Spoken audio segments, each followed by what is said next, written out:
দৃশ্যে আমাদের একটা মেয়েকে দেখানো হয় যার নাম জোনাকি। জোনাকি এখন ইন্টারমিডিয়েটে পড়াশোনা করে, আর এটা তার মা যার নাম রামেলা। জোনাকির বাবা মারা গেছে। তারা মা মেয়ে দুইজন মিলে ছোট্ট একটা বাড়িতে একসাথে থাকে। জোনাকি কলেজে যাবার পর রামেলা একটি বাড়িতে কাজ করতে আসে, আর এই লোকটা হলো এই গ্রামের গণ্যমান্য একজন ব্যক্তি যার নাম কোকাইডো। কোকাইডোর চরিত্রটা একটু ঢিলাঢালা স্বভাবের। সে রামেলাকে খুব খারাপ দৃষ্টিতে দেখত। সবসময় রামেলাকে পটানোর জন্য অনেকভাবে চেষ্টা করত। রামেলা যেখানেই যায় সেখানেই তার পিছু করে। রামেলার সঙ্গে সুন্দর করে কথা বলার চেষ্টা করে, কিন্তু রামেলা তাকে পাত্তাই দেয় না। তো তখনই আমরা সুভাষকে দেখতে পাই। সুভাষ কোকাইডোর একমাত্র সন্তান।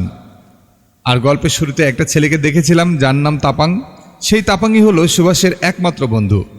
আর সুভাষ এখন তাপাংয়ের সঙ্গে দেখা করার জন্যই বার হচ্ছিল, কিন্তু কোকাইডো